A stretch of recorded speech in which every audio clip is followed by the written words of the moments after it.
Hey everyone, welcome back to Snoo's Corner. Today we've got a story that's a testament to the saying, what goes around, comes around. It's about a people pleaser who's had enough and decides to take a stand in the cutthroat world of corporate marketing.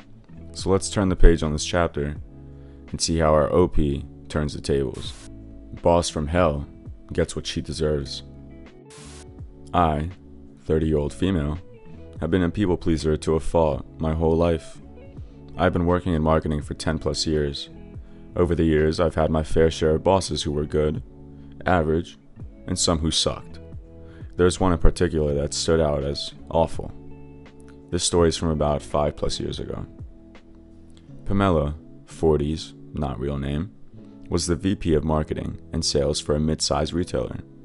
She started at the company a few years after I did, and if rumors were true, she was the fourth pick for the position and was simply hired so the company could appease shareholders.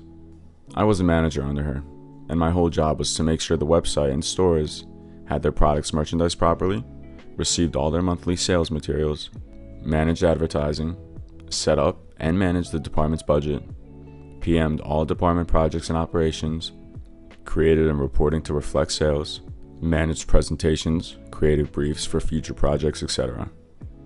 In short, I did her work and all the administrative grunt work to keep the department afloat. I managed all this because I had access to her email and many times sent emails on her behalf to keep the department functioning. Pamela spent most of her time showing up after 10 a.m., taking business lunches, and planning company parties. Don't even know why we did those, but I planned those too. I consistently questioned why she spent so much of our budget on those events when we didn't have the budget resources for any of it. Pamela told me to take from future months' budgets to pay for the current month's overspending. So at the start of every month, I had an original budget, and by the end of the month, I had to turn in an edited budget, edited under Pamela's direction, that made it look like Pamela's spending was under control. This is important for later. I definitely made some mistakes here and there, being in charge of so many tasks, and constantly found myself working 12-hour days splits between being in the office and working after my kid went to bed. Weekend work was also done before my family woke up and after they went to bed. During Pamela's first major holiday season, sales were crap.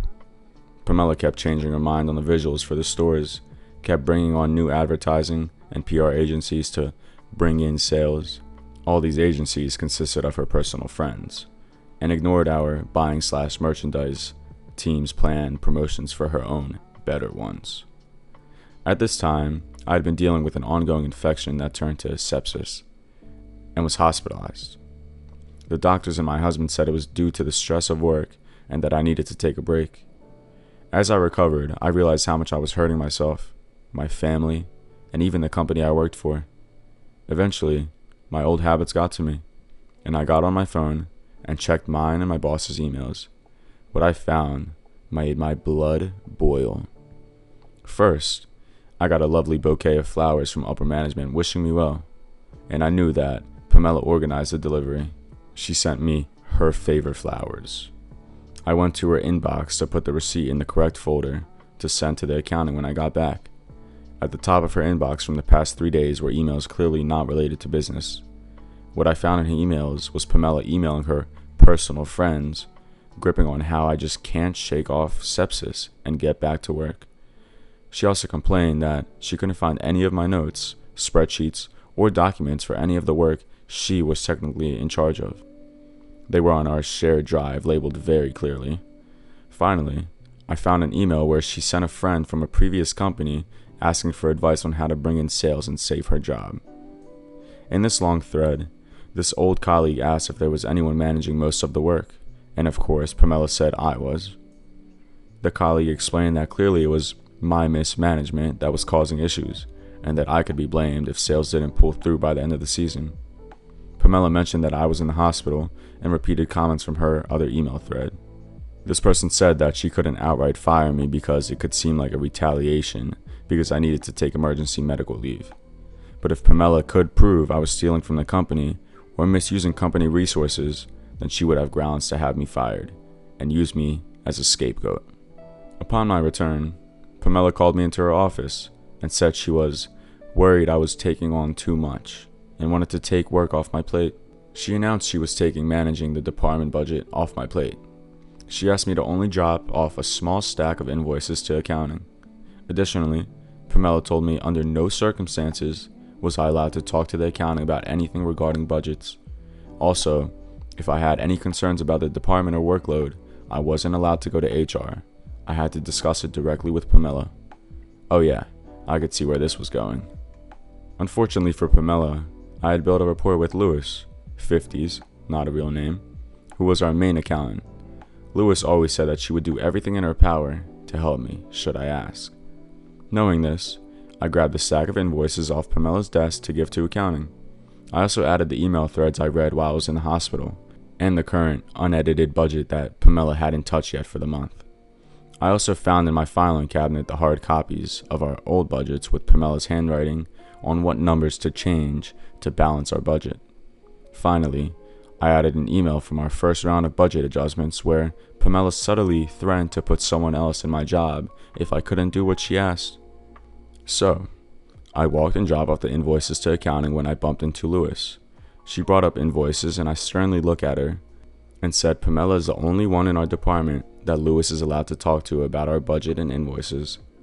Lewis saw the suspiciously thick file folder on her desk, gave a firm nod, and lovingly kicked me out of her office. Within the week, Pamela was fired. From what I understand, she had been continually job hopping for the past few years. The CEO and HR brought me in to personally apologize for everything I went through and gave me a paid 1-week vacation to take at my discretion. Given other issues with the business, I left after another year. Which brings me to today. I am, once again, a manager for sales and marketing.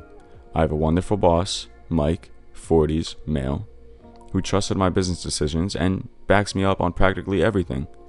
We are hiring my team for me to solely manage and direct. Today, I looked through the applicants and found Pamela's resume sitting among dozens of others. I stared at her name, wondering how many other people share her name. Upon review, yup, it's her. She's definitely fell down the corporate ladder, with VP of our old company being the highest title she earned. And to no surprise, she embellished her achievements, claiming the work I managed as her own, and claimed she generated an 87% sales growth during the holiday season at our previous company. As a people pleaser who firmly believes in giving everyone a chance, it has never been so satisfying to click disqualified. In the corporate world, the wheels of justice can grind slowly, but grind they do. Our OP story is one of resilience, a reminder that standing up for oneself isn't just about confrontation. It's about setting the record straight and finding peace. It's about not just surviving the storm, but steering through it to the clearer skies. And sometimes, just sometimes, it's about having the last word, not in anger, but in triumph. For those listening, remember, it's never too late to take back control, to stand up for what's right, and to find your strength. The first comment says, "You are clearly too nice. I would have definitely had HR call her to arrange an interview, assuming you would be sitting across from her. There's nothing more satisfying than seeing the face of someone like that when they see karma staring them in the face." Another comment says, "Managers like Pamela want the power, but don't want to do any of the work. So they pawn off most, if not all, of their work to someone below them, and not care when all the extra work causes them to either go insane or have other medical issues. Then when they stop doing the extra work, the manager finds a reason to fire them." While it's important to be professional, it's also crucial to set boundaries. It's not just about the satisfaction of a dramatic showdown or the downfall of a negligent manager.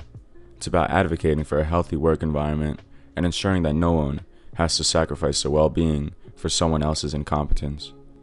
If you've got a story you'd like to share or thoughts on today's episode, drop a comment below. Don't forget to like, subscribe, and hit that notification bell so you never miss a story.